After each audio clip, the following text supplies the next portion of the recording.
tell us something.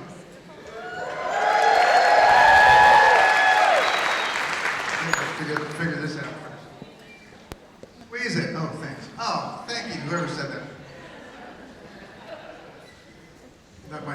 That might come back later. Squeeze it. Welcome to Tell Us Something.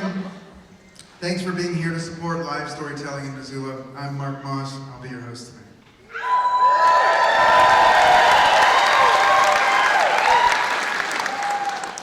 This presentation is being recorded by Missoula Community Access Television as part of a media assistance grant donated to Tell Us Something by MCAT. And I apologize for reading off my phone. My printer failed today, so that's what we got. Tell Us Something acknowledges that we are on the ancestral territories of the Salish and Kalispel people. The Salish and Pandaray Culture Committee state that their stories teach us that we must always work for a time when there will be no evil, no racial prejudice, no pollution, when once again everything will be clean and beautiful for the eye to behold. A time when spiritual, physical, mental, and social values are interconnected to form a complete circle. Tell Us Something believes that sharing stories brings us closer to accomplishing these goals together. We take this moment to honor the land and its native people and the stories that they share with us.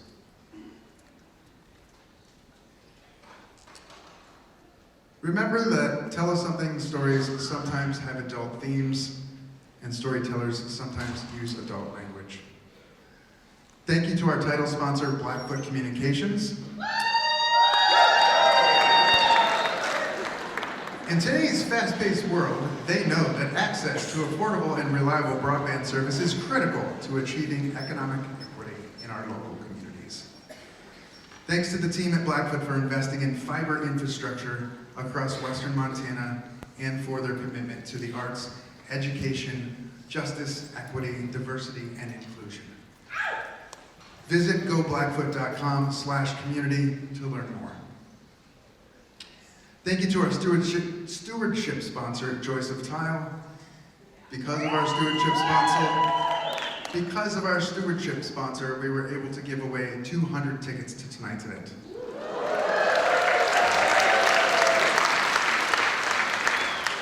Thank you to our accessibility sponsor, Clearwater Credit Union.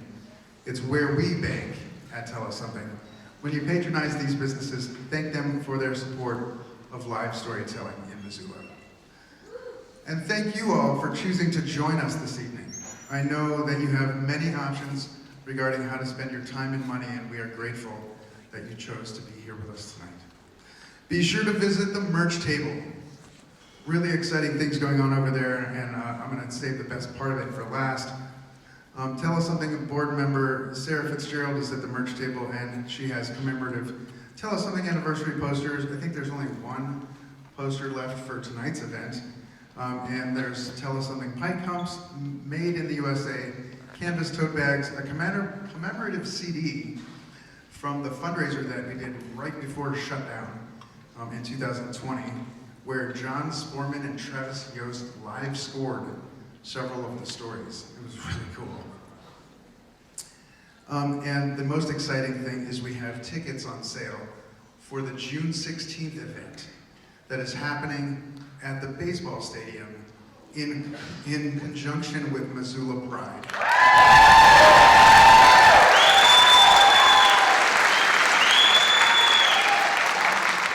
Super excited about that, super grateful to the folks over at Pride for getting in touch with me, and we're going to put on an incredible show. The theme is neighbors for that, and so we're taking story pitches for that too. So if you've got a neighbor's story that you want to pitch, go to tellussomething.org and click Tell a Story.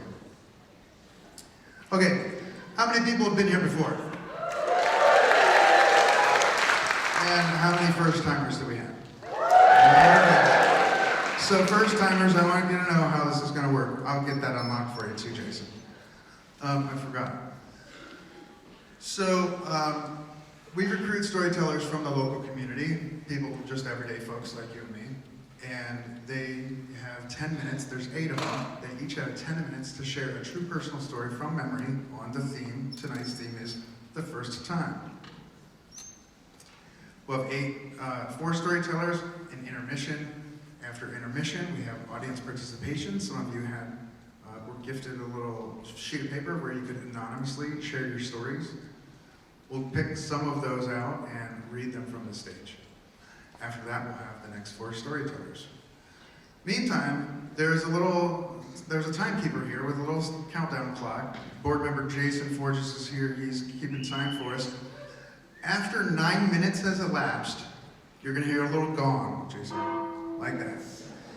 That isn't get off the stage. That is, hey, storyteller, if you're not paying attention, it's time to wrap it up. And it's all cue for you to be like, oh, they're almost done. So if it's a story that's not resonating for you, you can stick it out. If it is resonating for you, you're like, oh man, I want to hear more of that. Anyway, that's what the gong is all about. What else?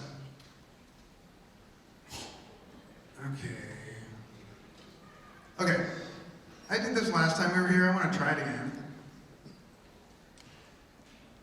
Everyone take a deep breath, and on the exhale, hum. Ready?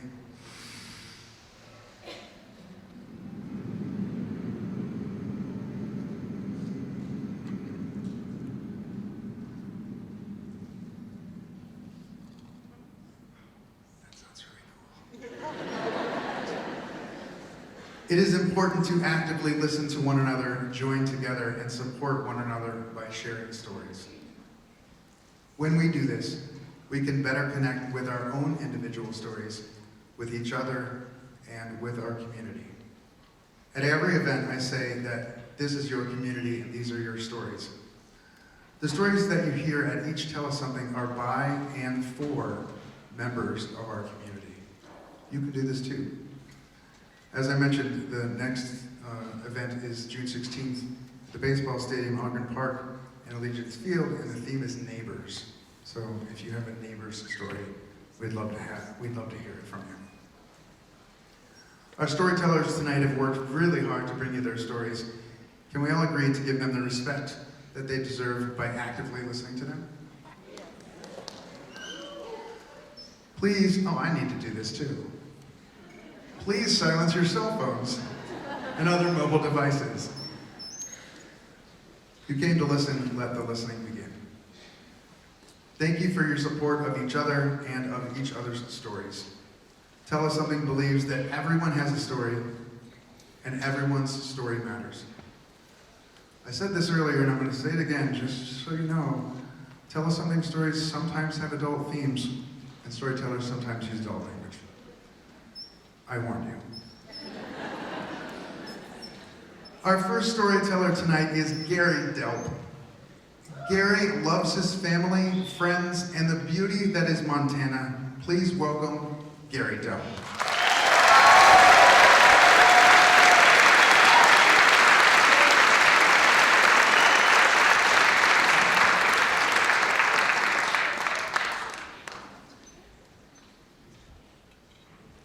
Happy spring.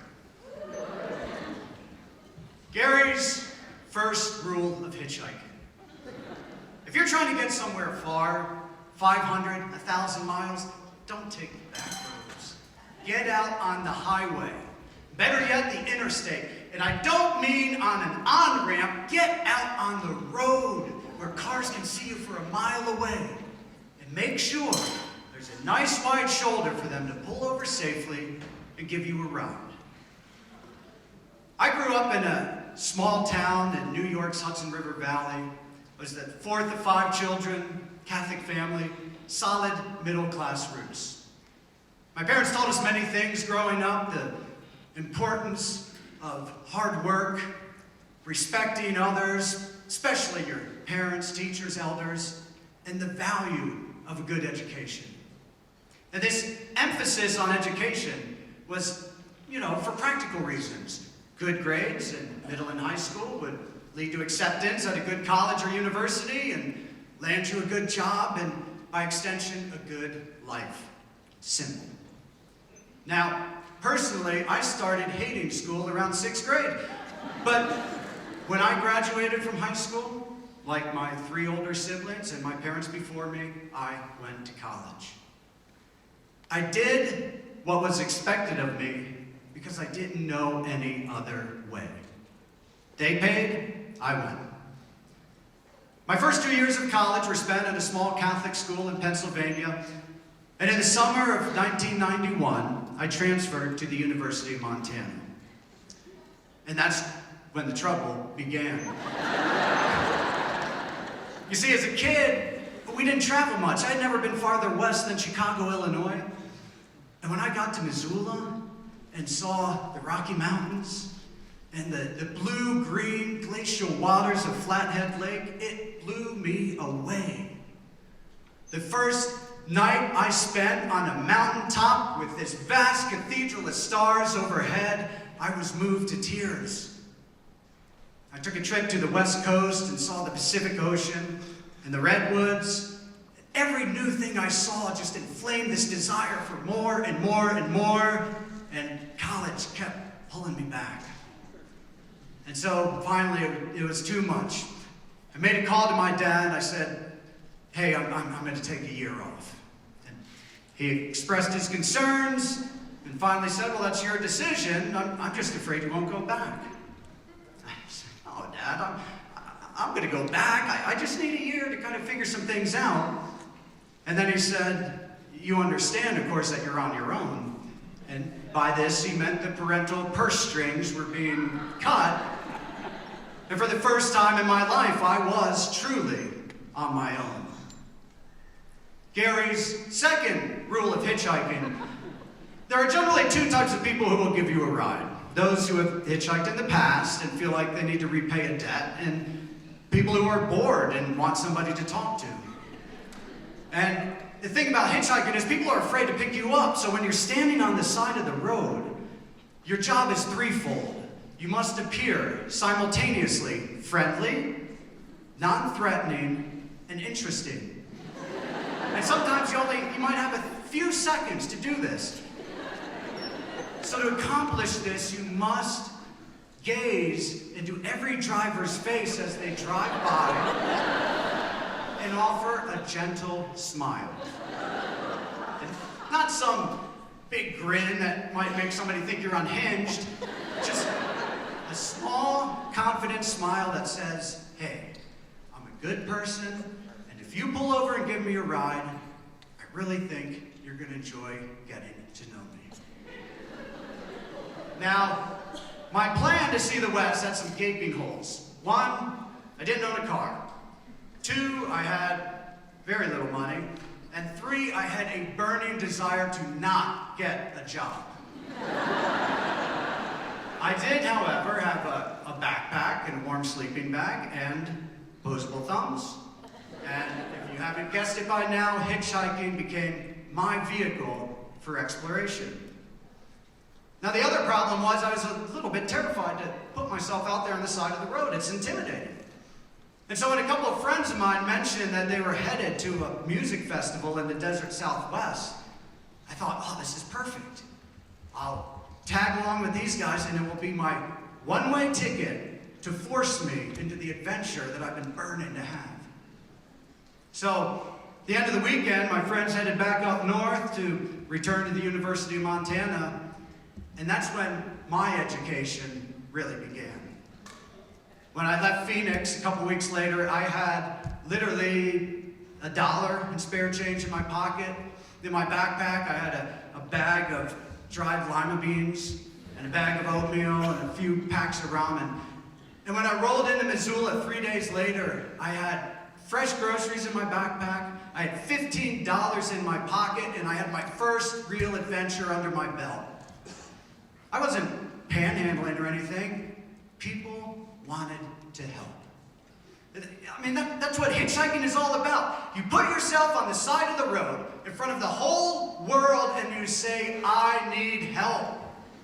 I'm trying to get somewhere and I can't do it without your help. And the world delivers. I was headed south in Utah one time on I-15. and a woman got off from a shift as a nurse, an all-night shift. She was headed the opposite direction. She turned around, picked me up, drove me 30 miles out of her way. She said, I just saw you there. I wanted to help. Now, I got a ride in Grants Pass, Oregon from a 17-year-old girl in a flower-painted VW Beetle who was ditching school, and she dropped me off, and 2 minutes later, I got picked up by an 80-year-old World War II veteran who drove me through the Jebediah Smith Redwoods. And he said, after the war, I used to hitchhike here myself and camp out just to get a little peace. I got rides on the New Jersey Turnpike at the end of December from businessmen who had never picked anybody up with this little cardboard sign that said "Home for Christmas." People wanted to help. Gary's third rule of hitchhiking: sometimes hitchhiking really, really sucks. When you're in hot, dry weather, or bitter cold, or it's raining for days, you could be sitting on the side of the road for hours at a time and not get picked up, and it is at that exact moment that you must not give up hope. You have to hold your chin high, because if you're pissed off and discouraged, people will pick up on it and you will never get a ride, and all it takes is one person to pull over, and your whole situation can change. And I did have some bad rides. I got hassled by the cops. I had people throw full beer cans and beer bottles at me. People sometimes would swerve onto the shoulder at a high rate of speed, like they were going to hit you, and then swerve back onto the highway. In San Bernardino, I got picked up by this guy, Chuck. And even by 1992 standards, he offered me an insultingly small amount of money to perform sexual acts on my person. I got picked up by a guy. I was headed across Wyoming. And this guy picked me up in this little beat-up Honda Civic.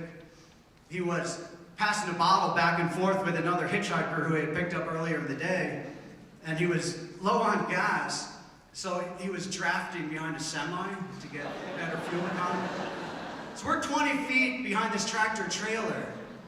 And all of a sudden he says, take the wheel, I can't see. And he was so drunk that he momentarily lost his vision.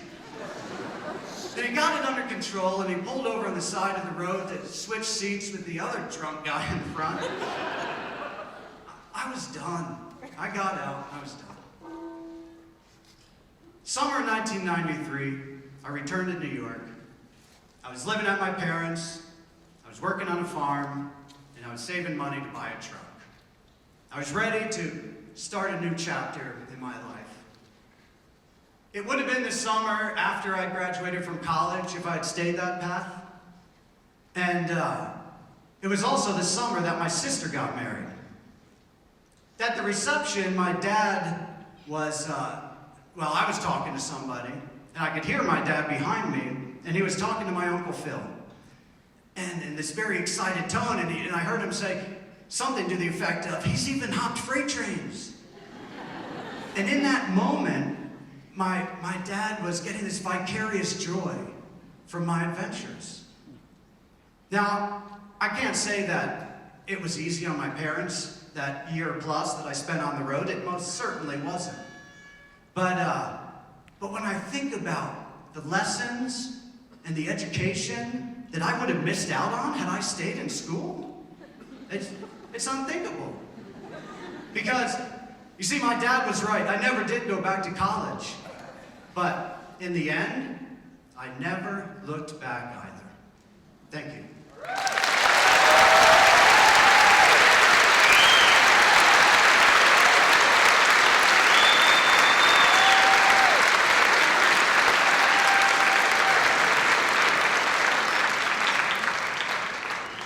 I'll fix that, Jason, in a second.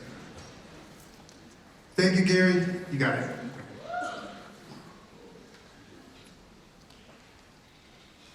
Thank you, Gary. Next up is Debbie Randall. Debbie has lived in Missoula and the surrounding areas since she was 5.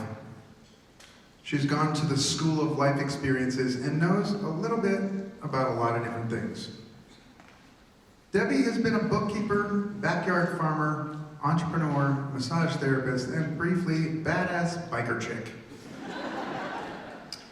Debbie works part-time for the Missoula Writing Collaborative and is on the board of the Parenting Place. She is currently writing a memoir, short stories about her life experiences and helping take care of her great-grandson. She calls her story tonight, Escape. Please welcome Debbie Randall.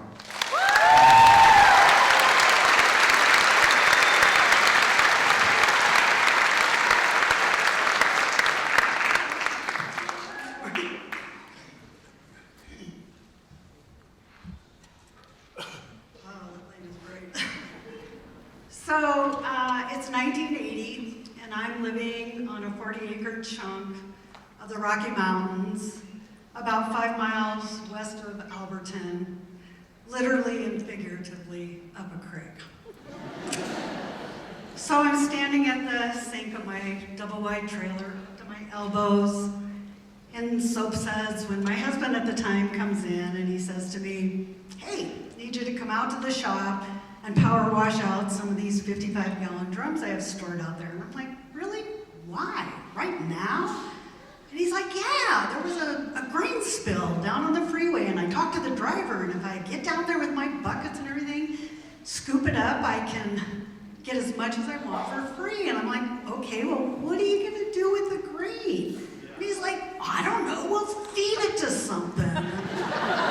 I realized then he was about a six-pack into another one of his harebrained ideas, and there was no point in arguing. So I dried my arms, and I pulled on my rubber boots and my coveralls, and I headed out into that blustery spring day to power wash out the drums. So I got to Alberton kind of a long way around. I moved from Virginia to Missoula when I was 5. My family moved from Virginia to get away from my alcoholic grandmother. So I lived in Missoula. Then the summer after my sophomore year, I was about 15, we moved to the small town of Alberton to get my dad away from Vince's bar that he was closing every night. So Alberton was like culture shock for me. It was like I just had left a class, my sophomore class had 300 kids in it, and I moved to a town that had 300 people in the whole entire town. I was like, this is crazy. So I was a sophomore. I figured I only had a couple years, I could escape, and it was the time of Women's Lib, and I sang, "I am woman, hear me roar," and I was gonna be something. I wasn't sure what, maybe a translator at the UN in New York City or something really fantastic. But instead, it's 10 years later, and I'm on a backyard farm in Alberton, and times are tough. And so I'm milking a cow, and I'm gathering the eggs, and I'm baking the bread, and I'm making the jelly, and I'm doing all this stuff. I have 3 little kids also.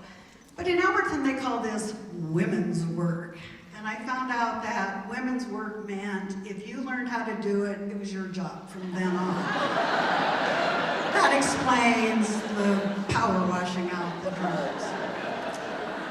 So after I got done with the drums that day, I'm in Alberton. Let me back up a little bit. So after my sophomore year, we're in Alberton, and so after my junior year, my mother unexpectedly died of cancer. And so my escape from Alberton kind of started to change. It's like it didn't look the same. So I decided that I was going to make the best of it. So I called my friend Pat because she had taught me everything there was about raising animals for food, and I asked her what she thought about this grain project. And her suggestion was that I get a pig. I said, "A pig? I've never raised pigs before. I have absolutely no idea how to do that." She's like, "No, it's really easy. They don't take up much room. You've got the grain, you're milking the cow. Really, it all comes together." And I'm like, "Well, there's no way in hell my husband's going to build a pig pen." And she's like, "Oh, yeah."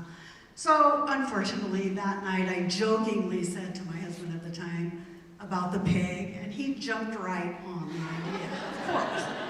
So I said, but she's bringing the pigs are coming like right away next week, so we gotta get on it. I was sure he wouldn't, but sure enough, we built a pig pen that weekend. So we had 55-gallon drums. One drum had dry grain in it, the next drum had the grain that we were soaking to soften it up, and milk and water in it, and then I had a third for the slop, so everything else went in there, and that's what I fed out of. So Pat showed up the very next week with this cutest little 10-pound bundle of pink, and we named her Pork Chop. Pork Chop was so cute, but the thing I didn't realize was pigs grow really fast. So within a few weeks, Pork Chop is like 50 pounds, and she has taken control of the farm. She is loud and squealing, and she is so loud that I'm afraid she's going to wake the neighbors that are a mile away. So I have rearranged how I do everything. I have to feed her before I go milk the cow so she won't be so noisy. And I'm thinking, how in the hell has this pig taken control of me? Everybody else has control of me. Now the pig does. Can't hardly believe it. So a few more weeks go by, and the pig is now about 100 pounds, and I get up one morning and I go down to feed her, and she is in my garden, and she has destroyed most of it, and I just want to cry. I depend on this garden. This is what I'm feeding my family with. It's crazy. So I fix the fence. She's oblivious. She's squealing. I'm squealing back. You stupid pig, get back in there. Get her some food. She's back in. She's fine. I'm at my wit's end with her. So now she's pushing about 150 pounds.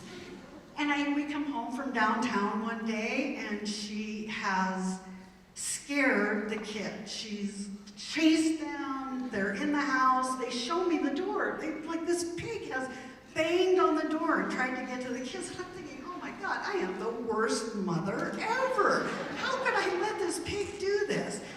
So I get my stuff, and I get my bucket, and I go down, and I throw some feed in, and she obliviously comes. As long as it's food, she's okay. So she's been so loud, I've had to start feeding her 3 times a day, because by noon, she's squealing so loud that there's no peace around our house. Plus, the pig pen is only like 100 feet below the house, and so the smell that summer was just unbelievable. It gagged me every time I went out. But I kept feeding her, and that seemed to mellow her out. So she'd squeal like crazy, and then I'd feed her at lunchtime, then I'd feed her again at night, and that seemed to keep her pretty mellow. She seemed to be doing okay. But she was really frustrating. So this one day, I decided it was time to milk the cow, and I had gone down and fed pork chop. Pig pen pork chop. Kind of mixes up. But anyway, so I fed pork chop, and I'm heading up with my big 5-gallon plastic bucket to go milk the cow, and all of a sudden I see her coming. She's coming up behind me, and so I start running. All of a sudden she is really scary, and she's snot's running out of her nose, and she's squealing at me. And I'm just like, oh my God, I'm running, and the bucket's banging against my leg. And I run to the house, and I jump in the pickup that's parked right in front of the house, and luckily the keys are in it, so I take the pickup and I drive up in front of the milk shed, park it so the pig can't get to me, and Pork Chop's standing out there, and she's squealing, and the cow is jumping around, and I'm trying to get her to calm down. Nobody's calming down. So finally I get done milking, get back in the pickup, drive down to the pig pen, coax her, here, Pork Chop, come on, Pork Chop, bang, bang, bang, yeah, come on, Pork Chop. So Pork Chop comes running. She's still oblivious. So she gets back in the pen, and I'm at my wit's end. I cannot have this mean, snotty pig coming after me when I'm milking the cow. So I call my friend Pat, and I'm like, Pat, I don't know what to do. This pig is nuts. You told me this would be easy. She's squealing, she's trying to run around, and she's scary. And Pat says, okay, well, I'll come up and check it out and see what's going on. So Pat comes up, and she says, well, let's go down and look at the barrels and look at the feed. That's usually the problem. So she goes down and she touches the side of the barrel, and she says, have these barrels been out here all summer? And I'm like, well, yeah, why? She said, well, I'm just wondering. And so she pops the lid off the barrel I feed of, and she staggers back, and she's like, oh my God, I think you have moonshine in here. I'm like, moonshine? What do you mean? She's like, I think your pig is drunk. I'm like, my grandmother was a drunk, my father was a drunk, my husband's a drunk, and now my pig is drunk. I'm just like, I said to her, is there any way I can sober up this pig? And she's like, no. Like, okay, the pig has got to go. And so I say to my husband, it's time. Either you do it or I do it. I don't care which. But the pig met her end. Pork chop was in. We sent pork chop off to the butcher. And when she came back about a week later, the very first meal I took out of the freezer was pork chops. And I had that fried pork chop on my plate, and I thought, oh man, this tastes so good. It's just really the best. Because that's how pigs are. But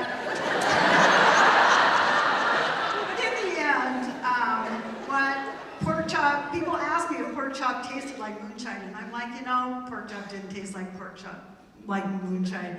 But what she did taste like to me was my escape, the beginning of my escape from Alberton.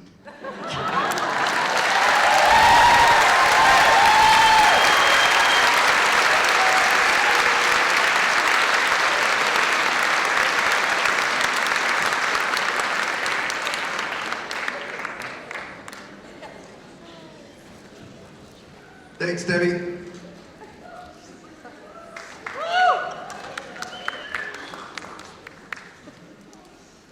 Nicholas Hyde is a lawyer and a comedian, though he has yet to decide which is a less humiliating career. His turn-ons include social justice and dismantling oppressive institutions, while his turn-offs include people who are rude to waitstaff.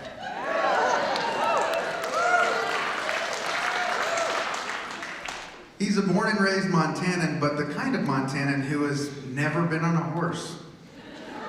He also has a podcast critiquing the TV series The Big Bang Theory, for which he has been cyberbullied. He plays too many video games to be an intellectual. Sensitive listeners, please be aware that Nicholas's story talks frankly about a sexual encounter. Please welcome Nicholas Hyde.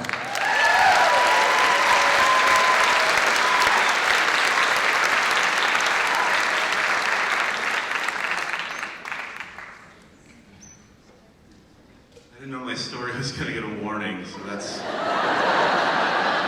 pretty cool. I'm 39 years old, and while I have had sex, I've never been like a cool, sexy adult. Like, I've always kind of felt like a giant child who likes getting into hijinks, and sometimes sex just happens.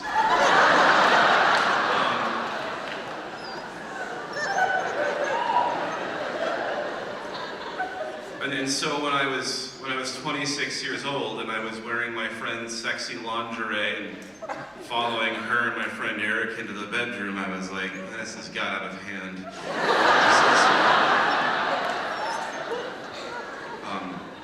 I had just moved back to Missoula. I spent a year in Helena doing AmeriCorps. Most people go across the country when they do AmeriCorps. But I didn't have a driver's license. Not for like any particular reason. I just think driving is scary and that people shouldn't do it. And so I got a ride to Helena and lived there for a year. And I hate to say it, nothing sexy happened to me in Helena.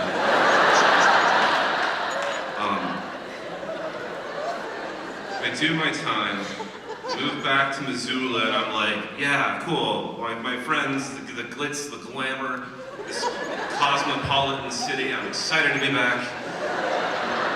And so I'm kind of like starting to get back with the friends I've been missing.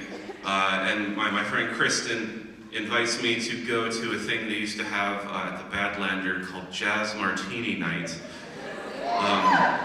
As the name suggests, it has two things I hate. First thing is jazz. The second thing is people who like jazz. I love a good martini. And it was awkward, because I don't know how much this has happened to any of the rest of y'all, but this was like kind of one of those awkward friend dates where it's like, we're hanging out, but we're having drinks, we're both single, and I don't know if this is just normal hangs or not. And so I have that pressure on me this whole night. And my friend Kristen, lovely young woman, I assume she has a rich internal life that she was completely unwilling to share with me, just doesn't speak. I'm trying so hard. I'm like, hey, good to see you, how's things been? He's like, yeah, nice, cool. Doing a lot of work here. Maybe I will have one of these martinis. The thing about the martinis at Jazz Martini Night is they'll have like embarrassing over-the-top sex names. And so I have to go and be like, yeah, I guess I'll have a red hot blowjob if that's what's on the menu. I can afford one of those. And so we're just hanging out, and I'm like, I can either try to justify another embarrassing drink, or I can listen to jazz. But then my friend is like, oh, hey, your friend Eric is coming over. And I'm like, oh, all right, well, that was unexpected. Cool, finally someone I can talk to. And hey, when you know, my friend Eric shows up. And he sits down, we start chatting, and he starts giving my friend Kristen on-the-mouth smooches. And I'm like, oh. Well, some of you are like, oh, I was like, what a relief. Like, oh, these two are obviously sex friends. And that ambiguity, that pressure is off me. It is smooth sailing from here. I am the third wheel. And so it's fine. We're hanging out, it's cool, whatever.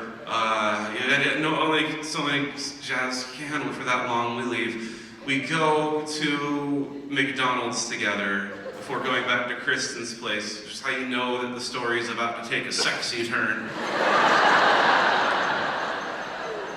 And so we're hanging out, the three of us. It's fine, it's a normal hang, kind of start wrapping up. I use the bathroom, I go use the bathroom, and I'm leaving the bathroom, and I see on the back of the bathroom door, my friend Kristen has hanging like sexy, like negligee stuff, and I was like, you know, it'd be funny if I just came out for no good reason wearing that.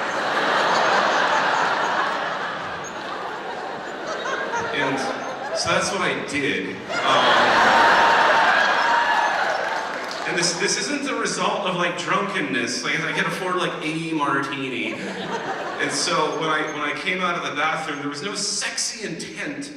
It was just like, hey guys, check out my lazy, crazy hijinks. Like are we ready to have fun now?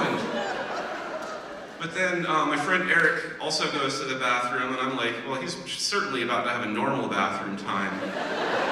And he comes out, now he's wearing sexy underwear. I stepped on my thing. Guess this is where the night is going.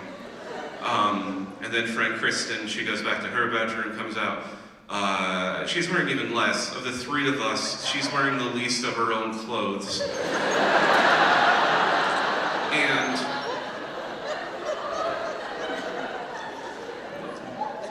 she starts leading Eric towards the bedroom, and I'm like, gotta commit to the bit. Like, this is staying in character. And so then the three of us are all in bed.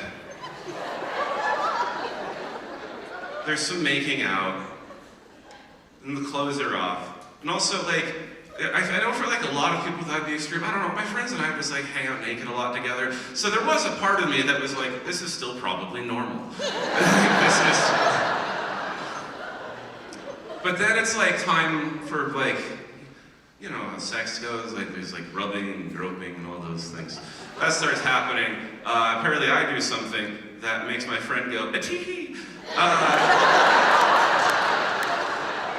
And that's where Eric, the sex friend, jumps in and he's like, "Here's where she is and isn't ticklish." I'm like, that's what all of my sexual encounters have been missing. Immediate third-party critical feedback.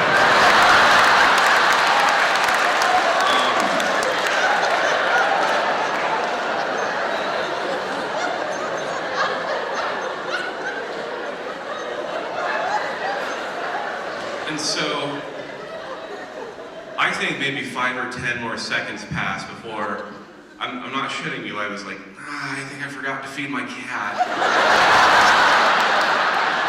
And before either of my cool pals could figure out what's going on, my clothes are on, and I'm just out the door. And the problem is that, as mentioned, I don't have a driver's license, and Kristen was my ride. And this was also a time when I don't think I had a smartphone yet.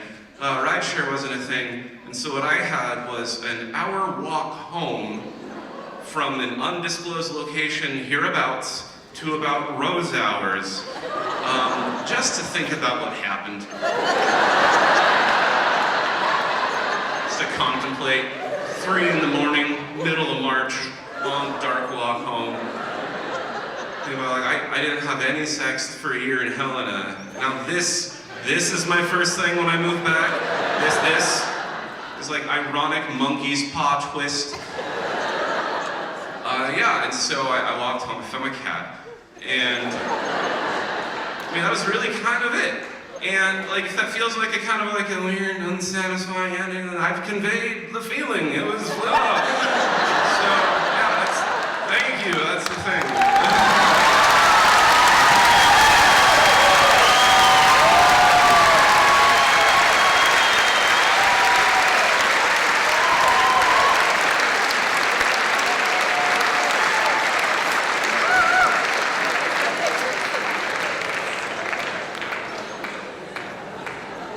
Thank you, Nick.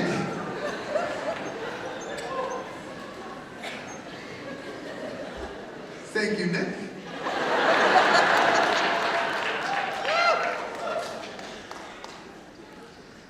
Jillian Norton grew up in the Mission Valley and in Missoula. She's an enrolled member of the Confederated Salish and Kootenai tribes. Jillian is a mother to her busy and energetic toddler, Charlie, who is her whole world. She enjoys being active and loves music and coloring. Jillian is pursuing college in the fall and hopes to take her passion for social justice and make an impact on movements like missing and murdered Indigenous women and gun safety in schools.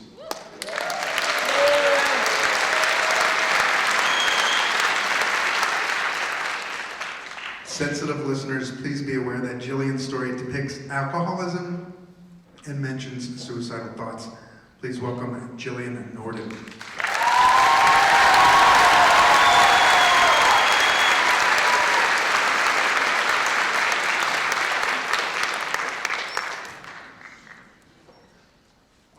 Okay, you guys, I'm so nervous.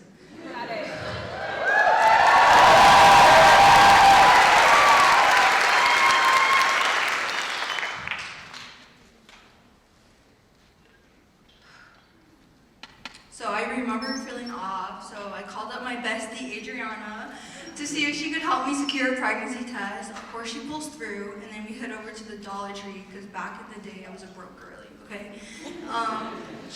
We head over to the Dollar Tree, I secure the test, we go back to her house, and I pee on the stick, and it comes back positive. I whip out my phone, I call my baby dads, and I show him the positive pregnancy test, and not much words are exchanged between us. Because at this point, I'm still in denial. I walk into my friend's bathroom, not saying one word, but just holding up the test, and our jaws on the floor, okay? The very next thing she did was she looked up a pregnancy video, 5 weeks to 40 weeks. And as we were sitting here watching this progression of baby, I remember feeling super sick. So I was thinking in my head, no way is this alien-looking thing inside me. Like, turn this off. I'm getting sick. And at my request, we don't talk about it for the rest of the night. I go to Planned Parenthood a few days ago, and a few days later, and it's confirmed I am indeed pregnant. And obviously, finding out the news that you're 18 and pregnant is weighing pretty heavy on me, that my mom noticed something was up. So she comes in my room and was like, hey, what is going on with you? And I remember just breaking down, crying, and being like, Mom, promise me you won't be mad at me. And she goes, just tell me. And I utter the words, Mom, I'm pregnant. And her face drops, she turns white, and her exact words were, I don't even know what to say to you. Slams my door, and for the next few days, I had out from both of my parents because I'm petrified. I'm terrified to see either of them. I make an appointment for abortion. I'm not thinking about it. I'm scared, And even before I can make it to that appointment, my mom comes in me and she says, like, hey, we're gonna do this together. You're not gonna be alone. We're gonna raise this baby together. And my heart is filled with so warm because I'm happy that I have my mom's support, with my pregnancy. So I continue with my pregnancy, and during this time, my parents are getting divorced. So I move in with my mom. And this is when the true hardships of my pregnancy really start. Alcohol use started becoming an everyday thing in that apartment. And there was this one time my mom asked if I was down to go on a drive. And of course I said yes, because that's something we did since I was a baby, since I was a kid, go on drives. I hop in, I'm the driver, and we head towards Flathead Reservation, where I'm from. On the way, we pick up her friend. And when we hit Evro, if you guys know where Evro is, she asked to pull into the bar right there. And I said yes, because I was under the impression it was going to be kind of like a quick trip. So I drive around for an hour, kind of kill some time. And after an hour goes by, I go into the bar and I find my mom, and I kind of just end up hanging out with my mom for a little bit, and her friends. And after another hour goes by, I'm kind of getting nauseous because I'm pregnant, okay? I'm nauseous, I'm like, Mom, I want to leave. And a fight ensues between me and my mom. And she ends up leaving me, her and her friend leave me at this bar, 45 minutes away from Missoula. And I'm pregnant, 18, and my phone's dead. So I'm sitting there crying my eyes out. Yeah, it was pretty bad. And then a few minutes, I don't remember how much time passed, but her friend came back in the bar and was like, hey, let's go. So I hop in the car with them, and the whole drive back was probably 40, 45 minutes to Missoula. They were both just talking shit to me. They were both drunk. They were just verbally abusing me. And I can make it back to my dad's house, and I knock on the door. I'm like, Dad, please let me in. Because the doors were locked. He lets me in. Doesn't say much to me. Goes to his room. I go to my room, and I sit on the bed, and I cry, and I cry, and I cry, because it's just such an ugly place to be in. And I'm just thinking in my head, oh my God, I really don't want to be here. This sucks. I wanted to die at that point. So I called up 911. I was like, hey, I'm pregnant. I feel like I'm gonna do something I regret, and I don't want to hurt my baby,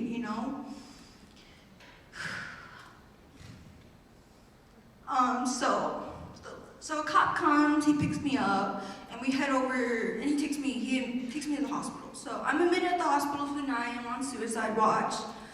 I make it through that whole horrible night. In the morning, I'm discharged to my best friend, Adriana, of course. And I just continue with my pregnancy, I'm still trying to work on my mental health. And a few weeks after that event, my mom picks up and she moves across the country to Tennessee. And she leaves me in this apartment that she doesn't pay bills in. I'm about to have a baby in a month or two, so I'm freaked out. I'm working at a local fast food place. I still continue fighting for my baby. And one time when I got off my shift on a Friday night, I thought I had Braxton Hicks, but it ended up being contractions. So I think Saturday, I drove myself to the hospital, having contractions, and this is during the pandemic, so it's just crazy. And on the way, to the hospital on the highway. I end up getting a flat tire, like in labor. So I'm on the highway, barely make it. Like I'm like the car's like this. So I'm like freaking out, barely. I barely made it because I drove on the flat all the way to the highway. It was probably like maybe like a 15-minute drive to the hospital from where I was living.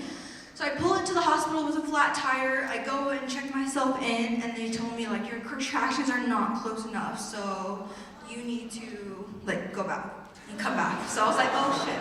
So get a taxi, go through, like I'm still going through labor in a taxi, just crying my eyes out. Like this is just the most shittiest situation ever. During COVID, it was so strict, so I can only have one person. So it was just terrible. So I go home, so I go through Sunday, and I'm still in labor. And then like 11 o'clock on Sunday, my water breaks, and I don't have a car. So I just like see who's around. I call up a homegirl, and she picks me up. And she literally just drops me off at the hotel and was like, good luck. So I was like, the hospital, so she's like, good luck. So I go into the hospital, and I'm like wondering if they're gonna send me home again or not. And she literally said, the nurse goes like, you're not leaving this hospital without your baby. We're admitting you. So I was like, oh my God, this is the real thing. Like I'm having my baby. Whew. And so I go through labor the whole night. I keep pushing for my baby, and around like exactly 7 a.m., my baby comes into the world. I remember the first thing the nurses and doctors said was like, we see his hair, keep pushing, keep pushing. And all they could see was his hair, and I was like, oh my God, okay. So I kept pushing, and then my baby came out, and they gave him to me immediately so we could bond. And I remember just holding my baby, just crying. The first thing I said was, my baby, my baby. Just crying, my eyes are just holding him, because all the hardships I went through pregnancy, like how much I fought just for this baby, this once alien-looking thing with nubs, turned into my baby. And now he's like this little wolf pup, like he had like such black hair, and it was super long, like little wolf ears, like. And like my baby, like that alien little thing I once feared of was my little wolf baby. And now he's an energetic little guy. He graduated from a wolf to a little bear cub. He's full of energy. He's super cute, like he's my whole world. And I just went through so much hardships, and I just kept pushing for my baby. So this was my firstborn. Thank you.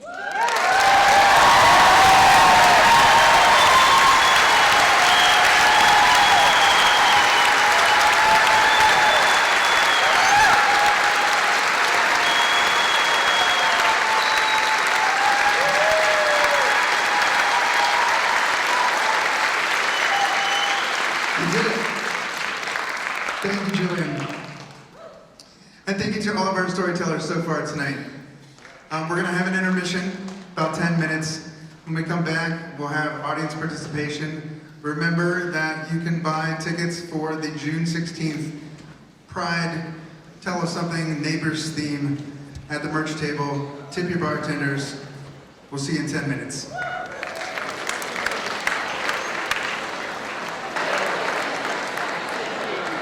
So for the new folks, I'll remind you that right now we're about to have the audience participation part of the evening. Board chair Rachel Bemis is here, gonna help with that. And also, I've got my new friend Liv, who runs this cool little spoken word open mic night every Tuesday called Word Dog. You can find them on their Instagrams, and she tells you where it's gonna be because it's a different place every week. Please welcome Rachel and Liv.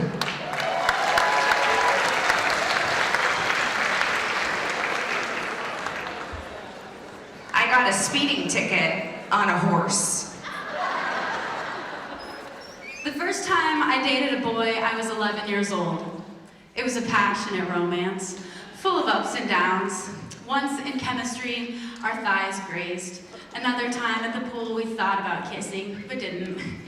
After 3 days, our relationship came to an end, and we were forced to move on. 15 years later, my ex-boyfriend found me on social media and told me I was the first and last boy I ever dated. Turns out we just weren't each other's type. The first time I got my period, my best friend was so jealous, she wouldn't talk to me. The first time I moved away from home, I found a new one. A place filled with acceptance, love, joy, and community. A place set in the heart of beautiful green mountains and powerful moving rivers. As I drove westbound on I-90, coming through the wondrous gates of the... I didn't get to read all of these all the way through, sorry. What is that word? Oh, through the land of Missoula, I thought to myself, this is a first-time feeling, a place where I belong. The first time I got arrested was on Christmas Eve in New York City for selling mistletoe without a license. First kiss, 8th grade. She's much taller than me. Leans down to kiss me. She inhales strongly while kissing, like kissing a Hoover vacuum. My first date was a blind date. He called and introduced himself before my friend had a chance to tell me. It was a total surprise. His comment was, well, let's meet for lunch, and if you don't like me, I won't ruin your whole day. Lunch turned into dinner, then breakfast, then moving in 3 months later, and married 6 months after. We've been together for 30 years next month, and 4 boys too.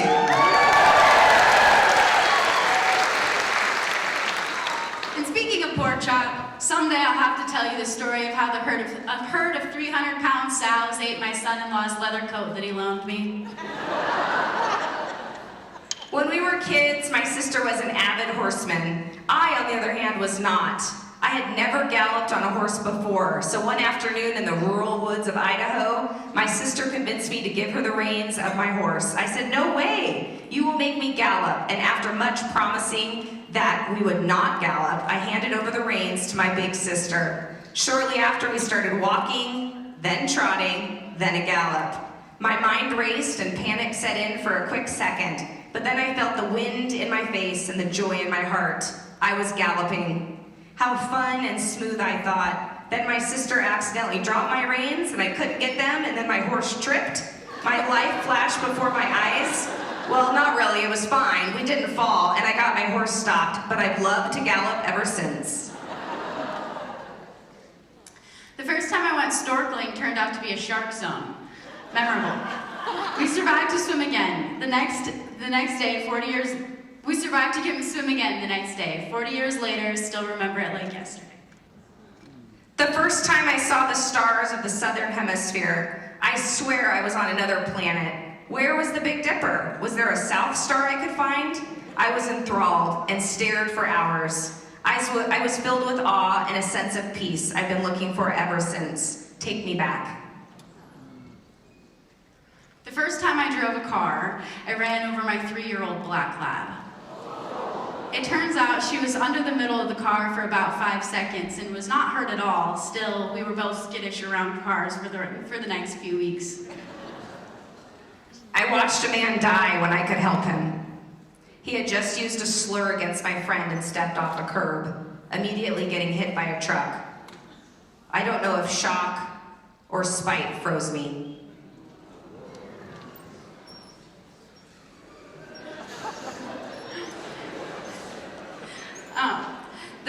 My first time as a nursing student in a hospital. The first day of clinical nursing school at a hospital, I was given a patient who had a total knee replacement. In those days, after surgery, the knee was placed in a continuous motion machine that kept the knee bending and straightening. I was to help the patient to the shower. Not knowing where to place the huge contraption, I placed it under the hospital bed, then proceeded to lower the electrical bed to the patient so the patient could get off the bed. Whirl, wank, crank, crash, bolts went flying. I had smashed the machine under the bed. The patient looked at me and said, "First day, last name?" I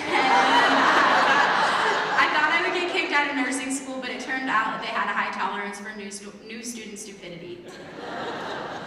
Let me tell you a story about how my life got turned upside down. When I was 37, I fell in love with another woman for the first time. I was truly in love and genuinely happy for the first time. We held hands in public for the first time on June 12, 2016. We later found out about the horrific, senseless act of violence that occurred that same very night on the LGBTQ Pulse nightclub, where many lost lives. For a brief moment, I felt scared to love who I love for the first time. But it didn't take me long to switch that fear to bravery, commitment, and honoring those who didn't get the chance to continue living and loving freely. I'm still in love and spreading the message of pure and free love, same love, fearlessly.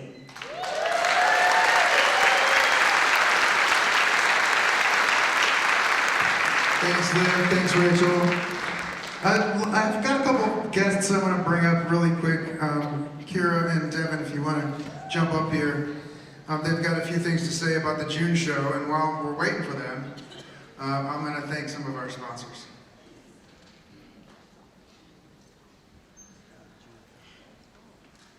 This is why I leave the mic in the stand. Thanks again to our title sponsor, Blackfoot Communications. Learn more about Blackfoot over at goblackfoot.com. Thanks also goes out to our stewardship sponsor, Joyce of Tile. She's booking into September right now, so learn more about her over at joyceoftile.com. And thank you to our accessibility sponsor, Clearwater Credit Union. It's where I've banked since I've lived in Missoula, and that's where Tell Us Something banks too. Check them out over at clearwatercreditunion.org. Thanks to our media sponsors, Missoula Broadcasting Company, including the family of ESPN Radio, The Trail 103.3, Jack FM, and Missoula's source for modern hits, U104.5. True Food Missoula, farm to table food delivery. Check them out at True Food CSA. The new menu dropped today, and it looks amazing. Bitterroot Floral over at bitterrootflowershop.net. Farm to Market Pork, farmtomarketpork.com. Pork chop is over there. Float Missoula, learn more at floatmissoula.com and missoulaevents.net. Thank you to all of our storytellers so far tonight. Thank you to our American Sign Language interpreters. And thank you for being here tonight. Come on over.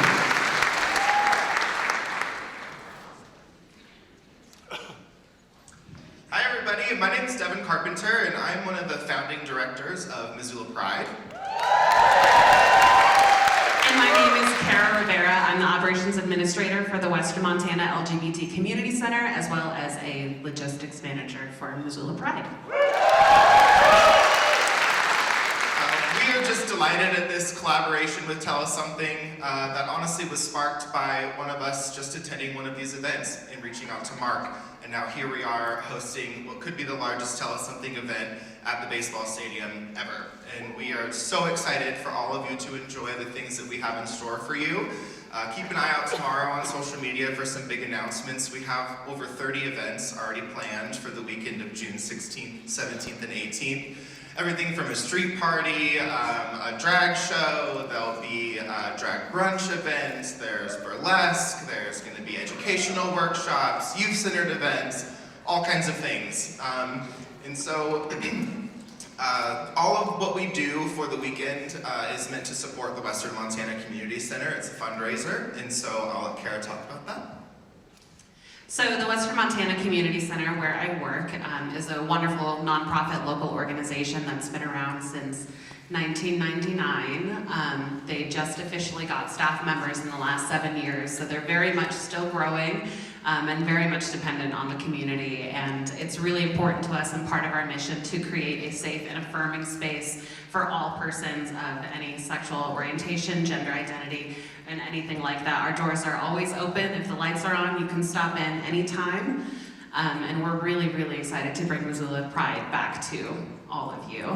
Something to mention for the Tell Us Something event, the topic is neighbors, but we are really conscious this year that Missoula Pride does lead. It's the weekend directly before Juneteenth, so that's something to be conscientious of, and we are trying to prioritize as much as we can BIPOC queer voices. So if you know anyone, I encourage you, please send them our way.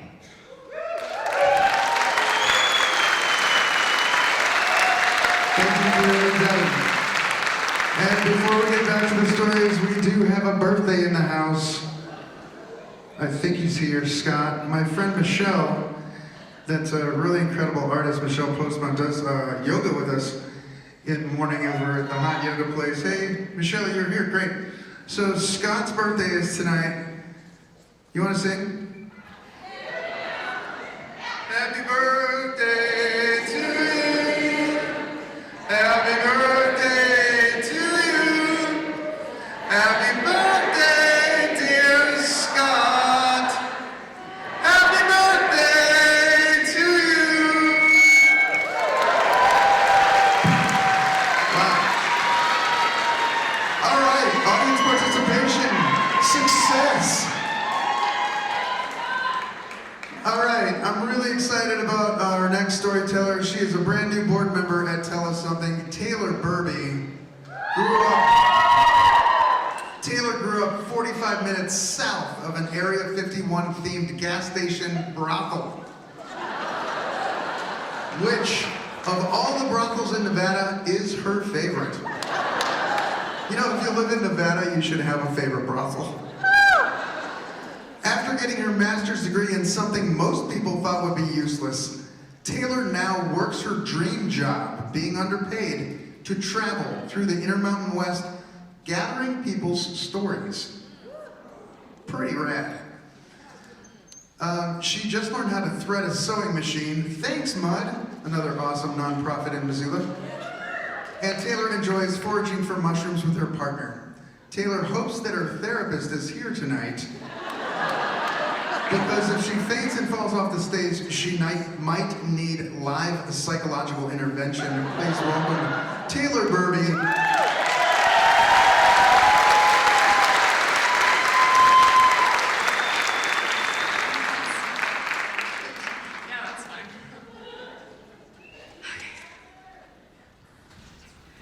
My parents were strict when I was growing up. I was rarely allowed to host or attend any kind of friend event, so no sleepovers, birthday parties. Parties were kind of out of the question because most parties started like 9:35 and I had a curfew of 9:30 until I was 17, so anything after school wasn't gonna happen because I was going to be too busy at home doing chores with my good friend Judge Judy, scrubbing the tile grout while I learned about the court of law, trying to figure out how to get myself emancipated. By the time I'm 20, I'm graduating from the local community college and my parents know just how badly I want to move 6 hours away to university. So they sit me down and give me a talk, which I've heard plenty times before, but this one has a twist. Taylor, the world is a big and scary place, and if you leave here, we cannot protect you. Here's the twist. If you stay, we can help you get a job at the electric company. My dream! You can retire by the time you're 40. I've never met a single person who's done that before. And then you can do whatever you want. Great pitch, Mom and Dad, but the last time I checked, they don't let 40-year-old women into fraternity parties. So, I'm gonna have to pass on that one. I, at this time in my life, just want to find myself, and what that means to me is like finding myself the hell away from my parents and my hometown, which is known for gambling and brothels, mind you. So I come back to them with what I think is a super fair and reasonable counteroffer. I won't be going to university because I'm going to take a month to go to Thailand by myself. And you guys, they took it so well. My dad, in the months leading to my departure, would call me and say things like, Taylor, you were so selfish. You're making your mother sick. She cannot sleep at night.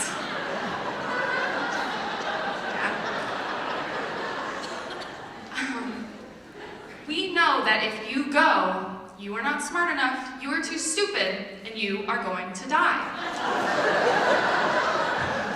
Well, if it isn't the consequences of your own actions. Someone had to raise me to be this stupid. It wasn't me, I didn't do that.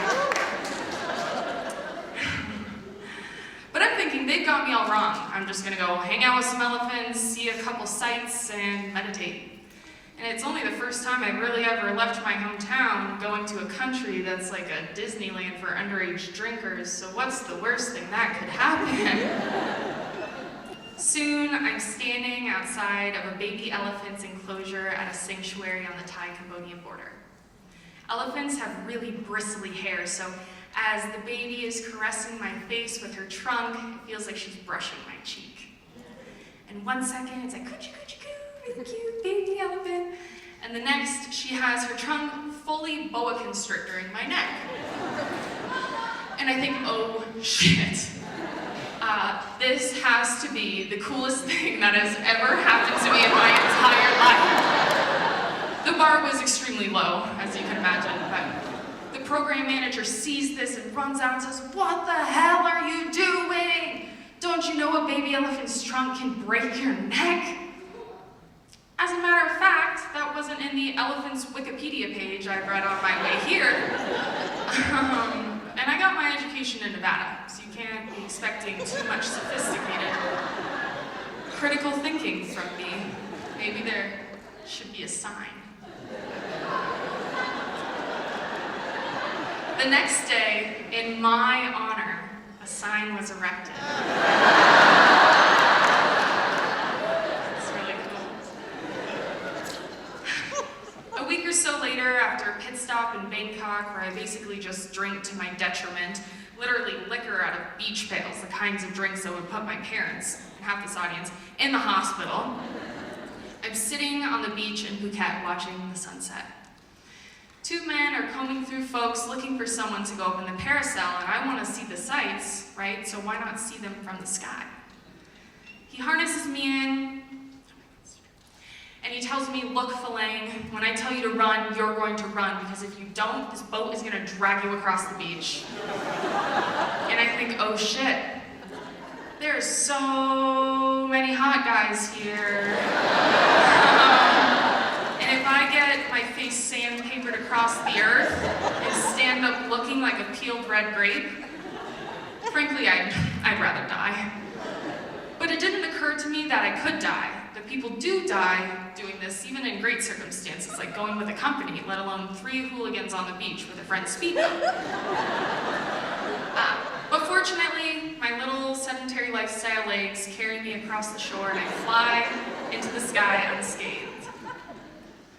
A couple days later, I'm flying through the sky to northern Thailand so I can visit a mountain town called Pai.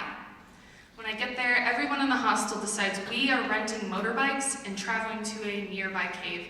In retrospect, I shouldn't have asked what nearby meant, but I get my bike, and from second one, I am white-knuckling it. Because the problem is, I haven't even been on a pedal bike since I was 8 years old, let alone ever a 2-wheeled motorized vehicle on a treacherous winding mountain road. It was the absolute wrong time to say, how hard could it be? And once I've already committed is when I learned this nearby cave is 2 hours away. I'm separated from it by like 80 switchbacks, so this is great. And then everyone just leaves me in their literal dust, except for one guy who stays back because he knows that the rescue team is gonna need someone to tell them where to recover my body from when I inevitably drive off a cliff. By second 12,000 or whatever 20 minutes is, I am negotiating with God, like, God, if you are real, if you can hear me, for the love of you, get me the hell off this bike or I will drive off the cliff, I'm not fucking kidding. And God, if they were real and if they could hear me, we're like, chill, girl. She hasn't even like found herself yet, so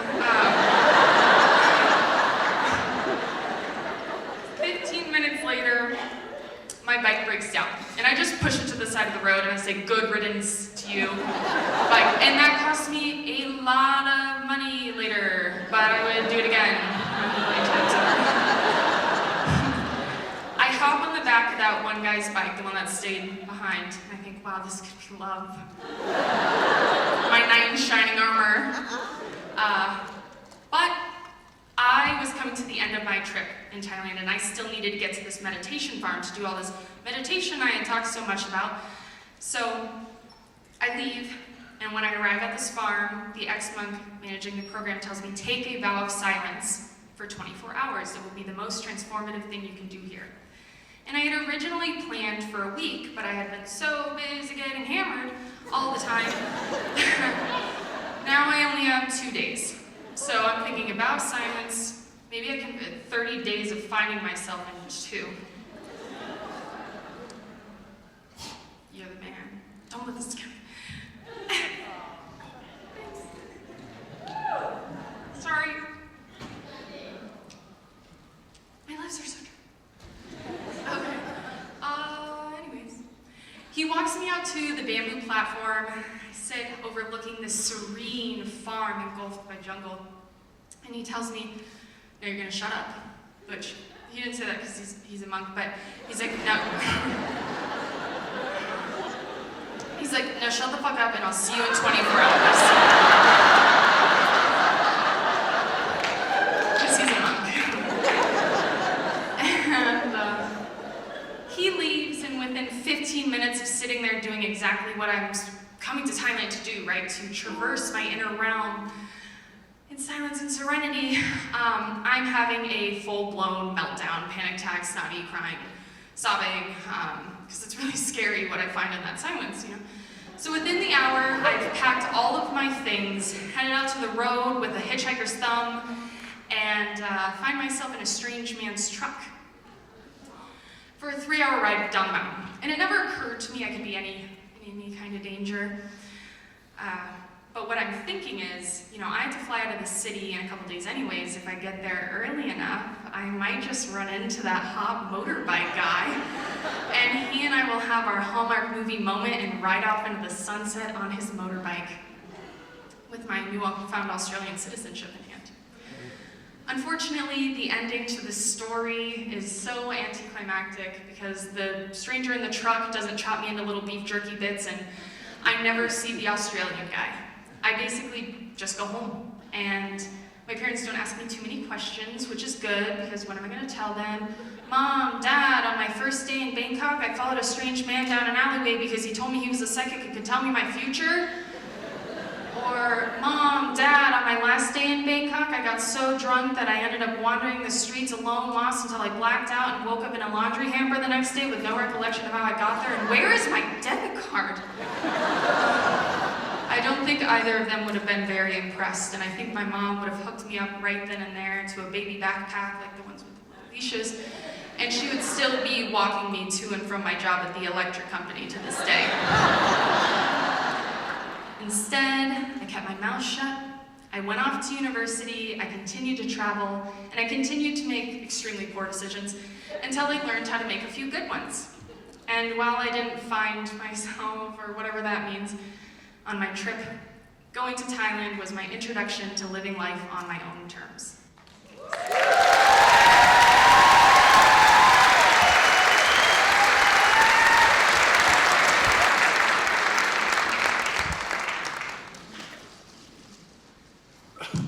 Oh, fresh battery.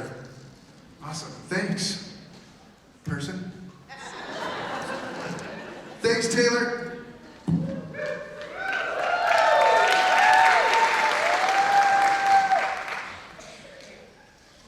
All right, welcome back. Here we go.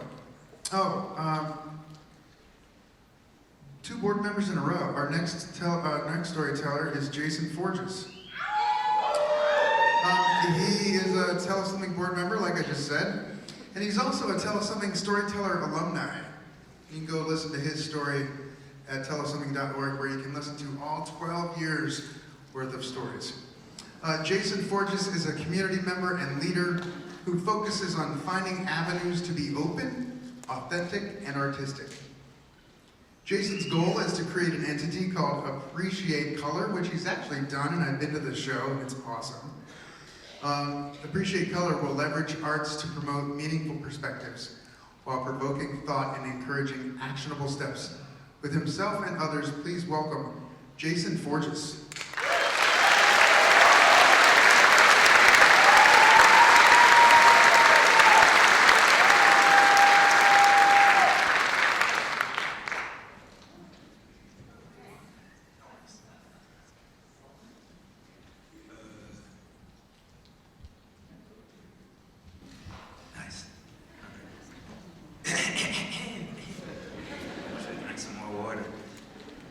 So this story is like first times upon first times upon first times. So both my parents are from IT, and I remember my mom, she told me a story when she was 16, 17, and how she had to wake up at 4 o'clock in the morning just to go to the nearest street light to wait for it to turn on so she can do homework that was due that day. So growing up, although I felt like I didn't have a lot, just hearing that story for the first time made me recognize my privilege. So my mom from IT ends up in Florida. Now when she gets in Florida, she ends up meeting my dad, have 3 kids, I'm the youngest of 3, and then ends up in Connecticut. I was 8 at the time, and she was a single mother working 2 jobs. So you know what that means. That's right, you guessed it. My brother was responsible for taking care of us. Now my brother, he was probably 3 or 4 years older than me at the time, and he had to take care of my sister Alice and I. And it was overwhelming, so much so that Child Services got involved and found out and was going to take us away from my mother. Before they can do that, my mom reached out to my dad and said, hey, I haven't talked to you in a few years, you didn't pay child support. At least you can do is take these kids from me. At least you can do is take these kids from me because it'll be easier for me to get them from you versus if they were put into the system. So he agrees, and we go to Miami, back home, Florida. And although growing up in Connecticut when I was younger, it wasn't a struggling community, but moving back to Miami was definitely a 180. A 180 in the sense that it was the first time I experienced having a father or mother in the same household. It's the first time I experienced having a father figure in the household. And holidays. I remember when it comes to Christmas, I remember me and my brother and sister, we used to beg our mom, we want a real Christmas, like what you see on TV. We want one of those. And my mom tried her best to do that. But then the next year, she couldn't because she was just too tired. And that's something that I realized that I saw as a kid. So going to Kendall, we probably, going back to Miami, our dad picked us up from the airport. It's around December, so around Christmas time. We get up to his house, and you see the Christmas lights. I go upstairs, it's a big house, and I see a Christmas tree, and I got cousins and aunts and uncles that I've never met in my life, and I see Christmas presents, and I'm like, oh, what, I got two presents? Oh, this is the life. And along the way, my stepmom got fed up with us. Some might say we were badass kids. So, my highs turned to lows, so my dad had an ultimatum.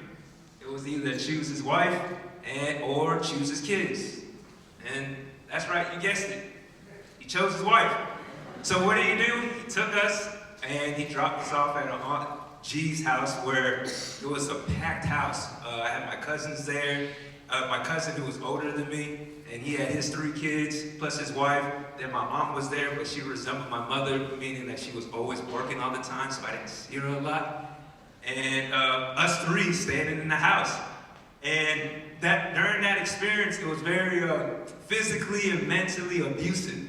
I remember one time, we didn't clean some dishes or something like that, and our uncle or cousin, he sprayed us with a hose and made us sleep outside. And I remember my brother did something, and my cousin or my uncle or my cousin's wife, she tried to beat him with a belt, and he was just using his football moves to run away from her. And he jumped up around the fence and did a Harlem Shake and said, "You can't beat me. You're not gonna beat me."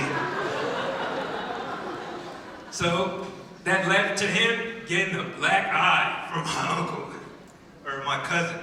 I always say uncle because we had to call him Uncle Vic, which is weird. But during that time, when we moved to my aunt's house, I was told that, hey, this is a temporary situation. My dad said, hey, I'm gonna visit you guys on the weekends, which he did.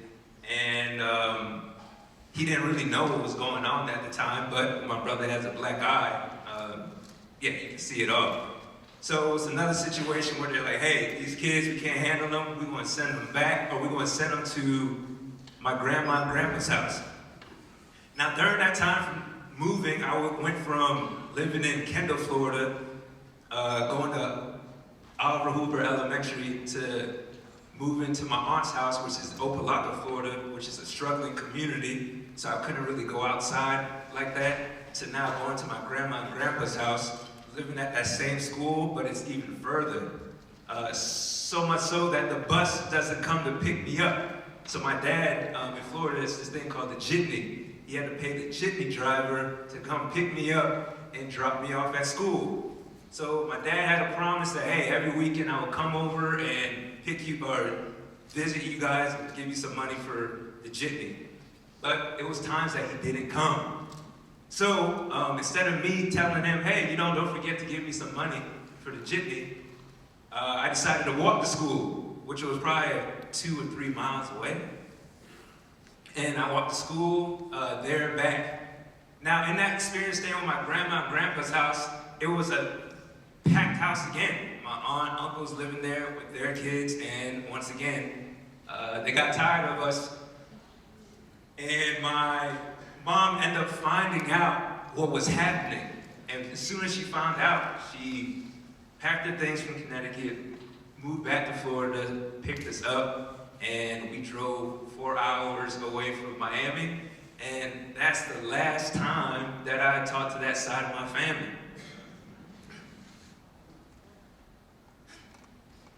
So one common denominator that I realized when it comes to that whole experience was, it was consistently and constantly feeling unwanted. Whether it comes to being at my stepmom's house, being at my aunt's house, going to my grandma and grandpa's house, and Opelika Elementary. I had a geek phase, y'all, and during that time I used to always get made fun of. And growing up in Opelika, you had to have thick skin, because that's the only way you're gonna make it. So I remember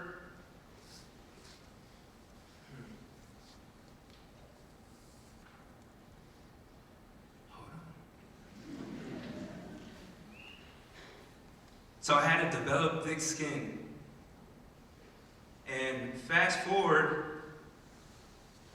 I remember my mom's still in Florida, and I had to, 3 months ago, I had to go back to Florida because that's where my mom is, and I had to pick her up from the airport in Miami.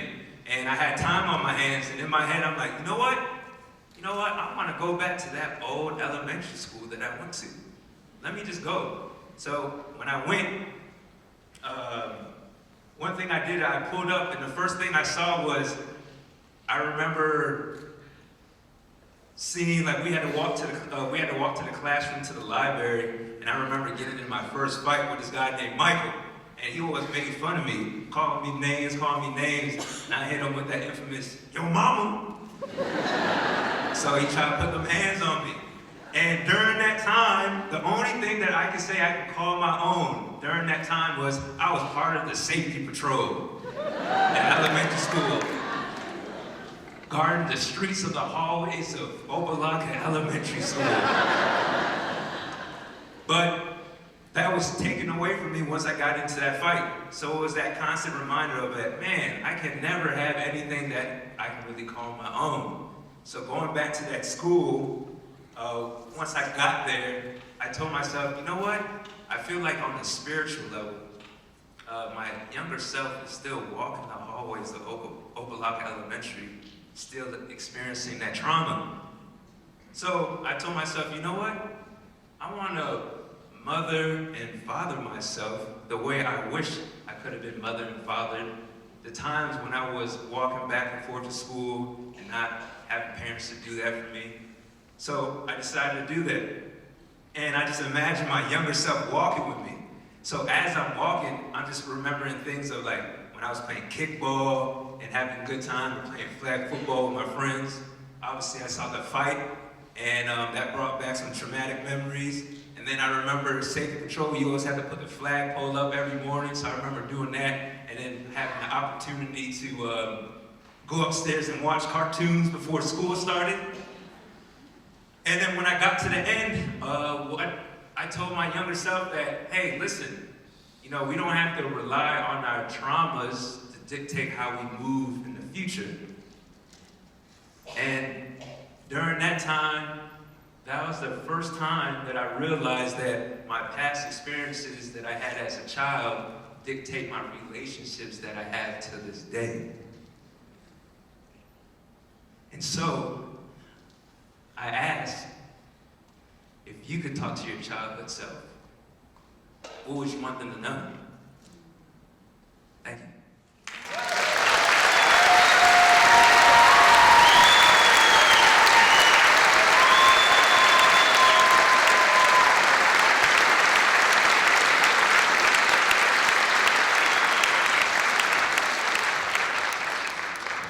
Thank you, Jason. And thanks, Joyce, for picking up the time clock. Michael Beverly is a theater artist from Cambridge, Maryland. Most recently, he directed The Call of the Wild and performed in Pride and Prejudice at the University of Montana. Michael sends thanks to his mother, his mentors, and the audience for their support. Please welcome Michael Beverly.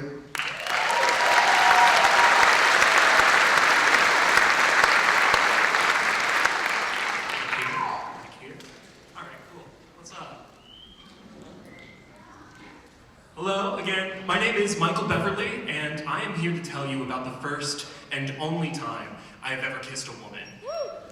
Thank you. Not because I'm ugly or anything, I'm just gay.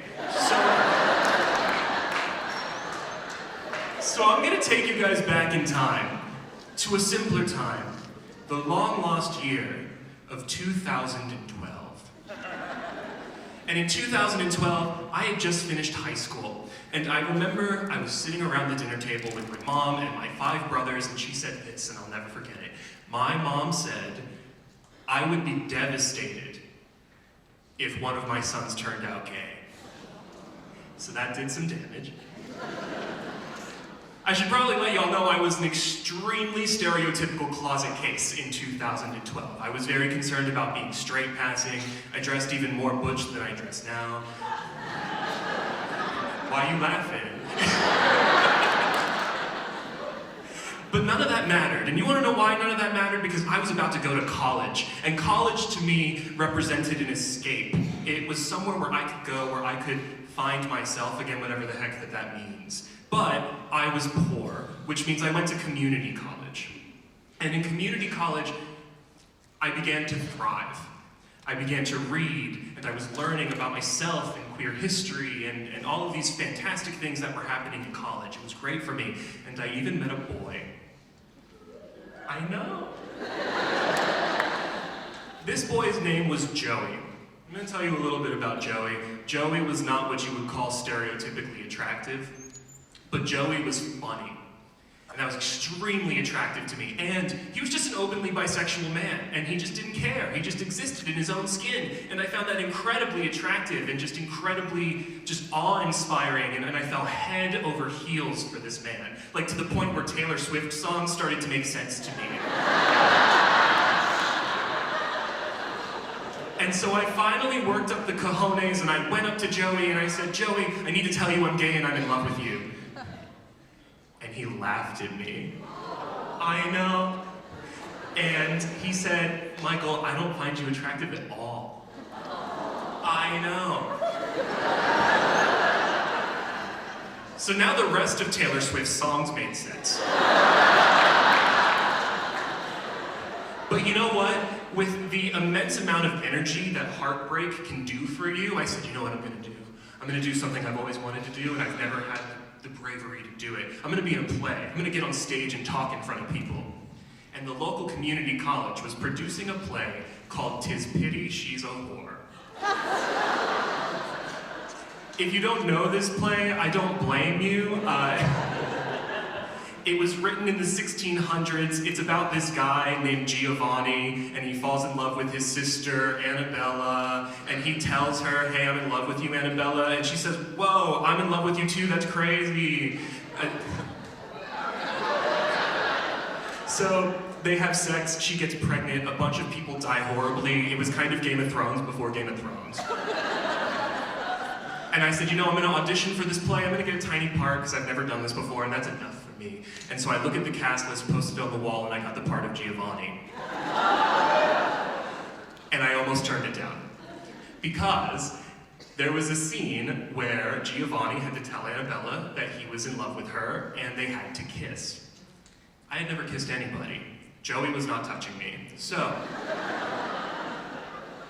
I almost turned down the role because I said, there is no way I'm gonna be able to make this work. Everyone's gonna know that I'm gay because I can't make that look real and everyone's gonna laugh at me like Joey did. Anyway, so we get to the rehearsal where we're rehearsing the kissing scene.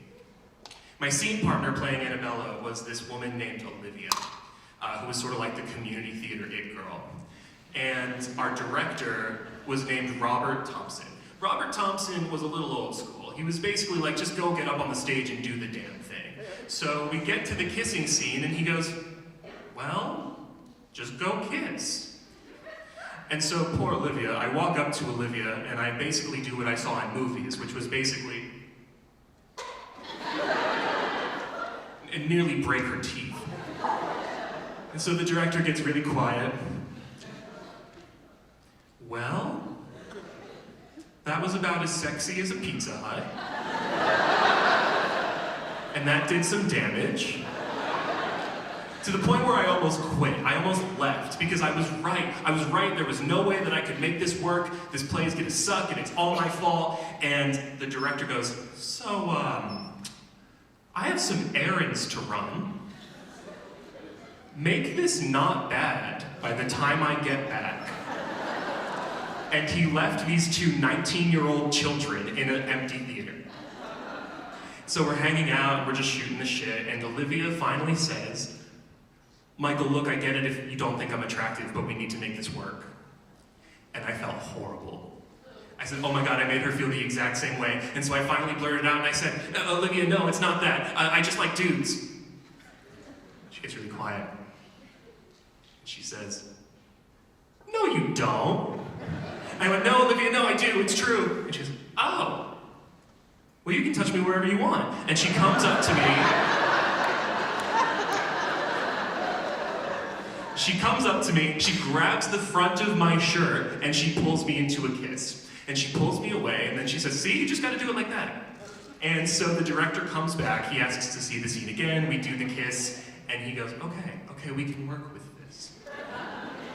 The play opened, it was a huge success. I found what I wanted my career to be, which I think is what college is supposed to be for.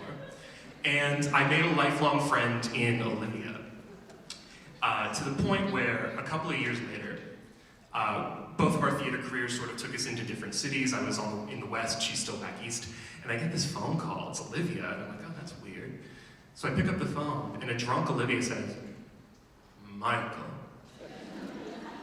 I just have to know, was I your first?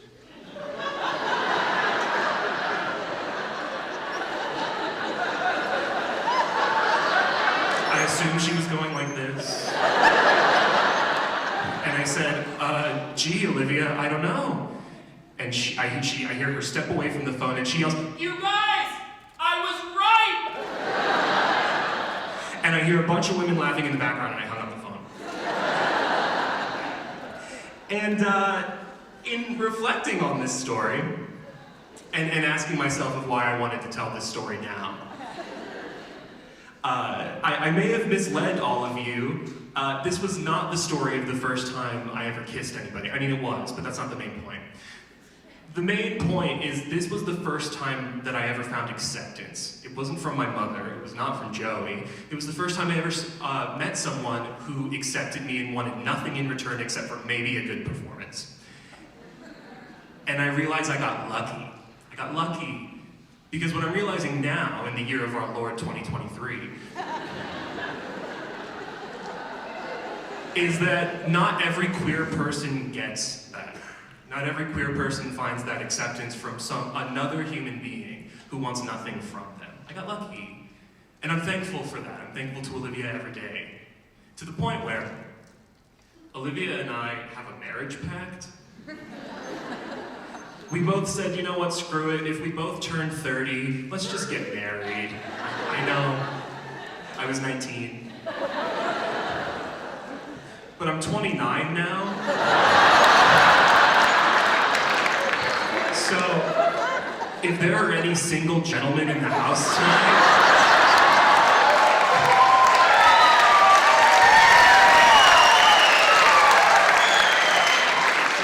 I've been told I'm an excellent kisser. Thank you all very much.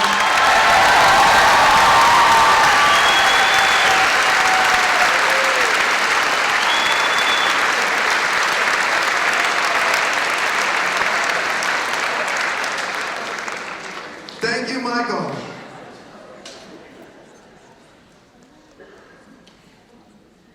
Remember when I said sometimes stories that tell us something have adult language and adult themes? That's about to happen.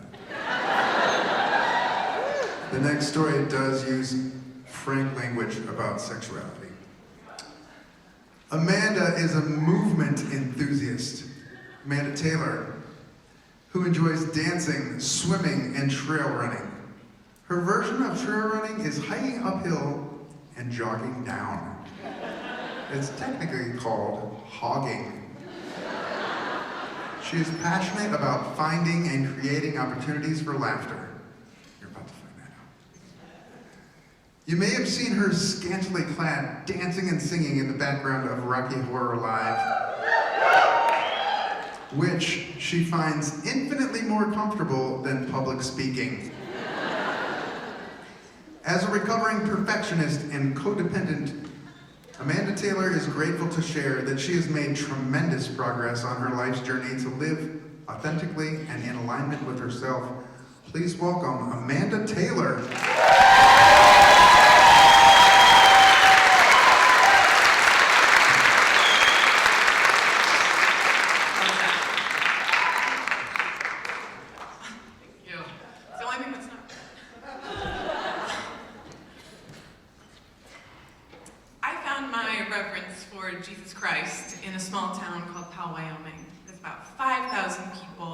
Sugar beet fields, some diners, and a lot of churches. I've also found my community and my strongest friendships there. And in that community, I also found respite from a stressful home. So I dove all the way in, all the way in. By the time I was about 16, I had signed a purity contract with God. A man printed it in a church, but I signed it as though it came down from the heavens to me. I wore a purity ring saying that I would only have sex with my husband, and I kept a prayer journal where I would list my sins every day.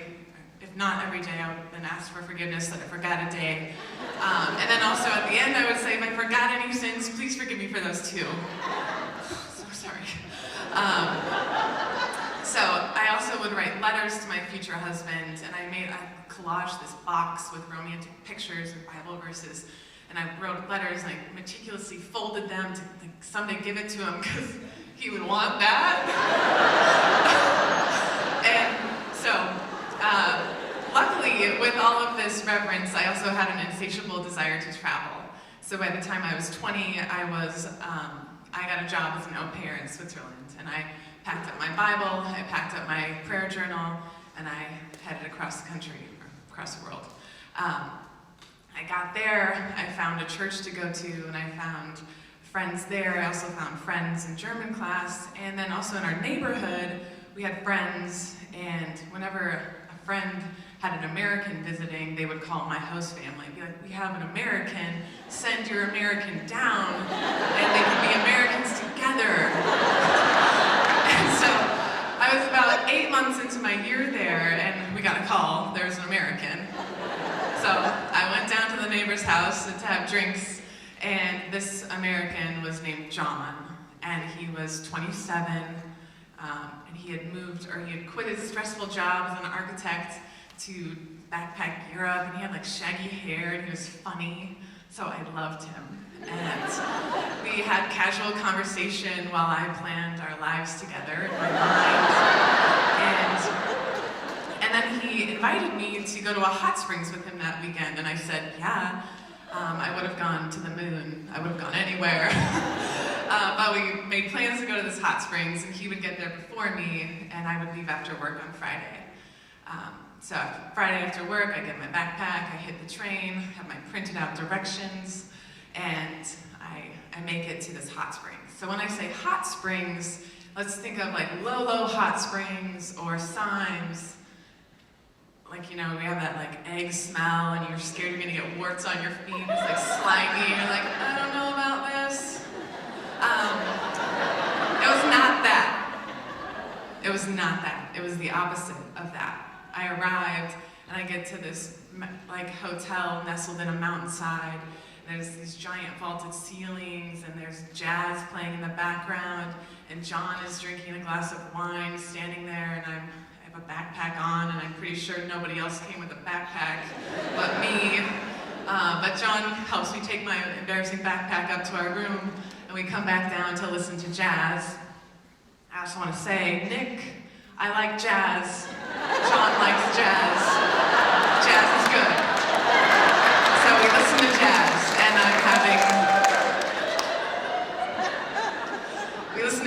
I'm having the best time because it's John. And we go to our room that night, our beds are separate and we sleep in them separately just as I had assumed we would. Then the next day we go and soak in the water and all the pools are made out of this slate granite that was mined from the mountains and the lines are everything has straight lines. There's like a rose petal bath and there's a shower room but it's just like raining from the ceiling. So yeah, pretty much like low. Same. So we soak all day, we're talking, and I love him, and he starts talking about an ex-girlfriend, and I was like, oh, I've never had a boyfriend. And he was like, what? You've never had a boyfriend? I was like, no. Like, why would I have a boyfriend? I was like, I've never been on a date. And he was like, what? You've never been on a date? I was like, no. Why would I go on a date? I'm with the Lord.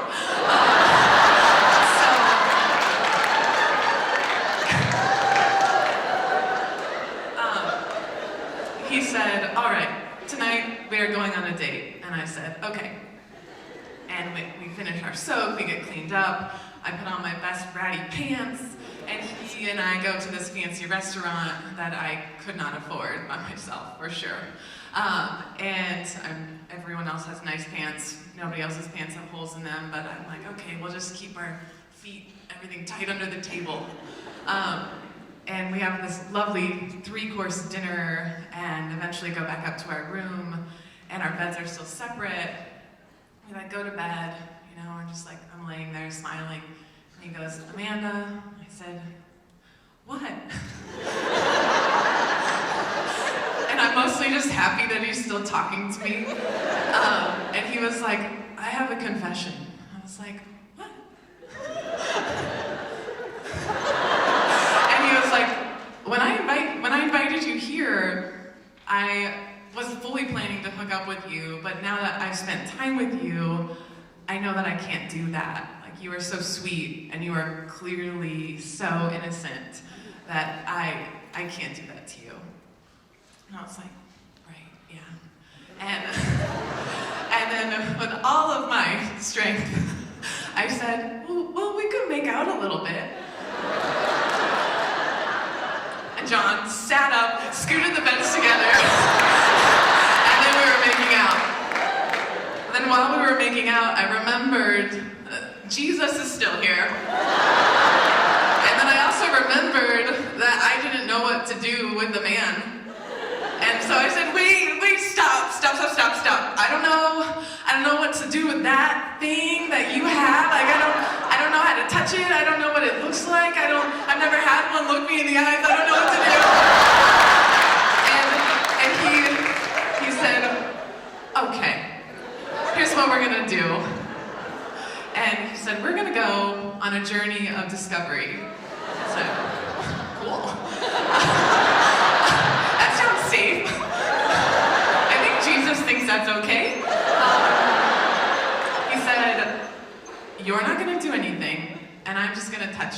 and you're gonna say yes or no. And if you don't like it, I don't do it. And I said, okay, but then what about you? He said, you are not touching me. You are not touching me at all. And I said, great. So then the journey began, and we like kiss a little bit, I like it, we kiss a lot, I like it. He starts touching my body and all the parts, and I still can't really say the parts that well, and it's fine, because I'm only 36. And I like,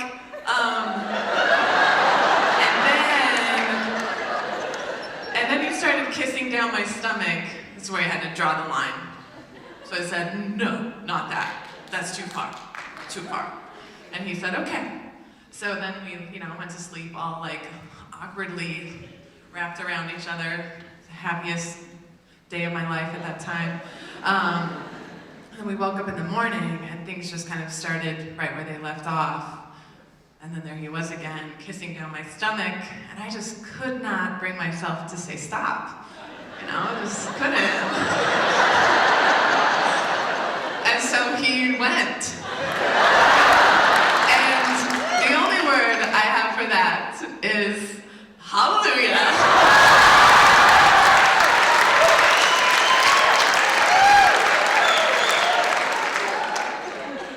And so, eventually we have to, separate. And I have to pack our things and get out of our hotel, and I have to make my way to my train, and he has to go to his. And I get to my train, and I start rolling and watching the Alps go by, and I have tears in my eyes because I didn't want to leave him, because now I really loved him.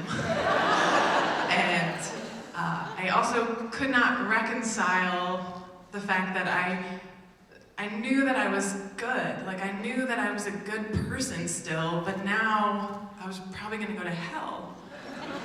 And I spent about 4 hours thinking about this, wondering, how could I go to hell for that? And so by the time I got home, really, I only knew 2 things, and one was that I was not asking for forgiveness, and 2, I needed to make that happen again. So, thank you.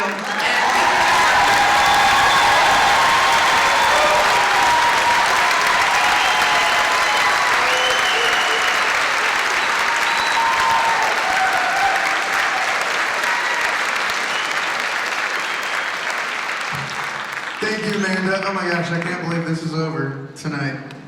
But we're almost at the end. Amanda was our last storyteller. I know.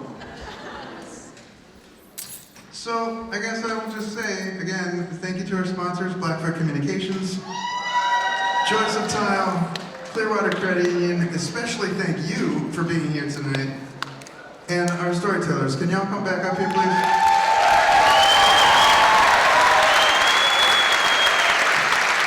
Delp, Debby, Randall, Hyde, Julian Norton, Taylor Burley, Jason Forges, Michael Beverly, and Amanda Taylor.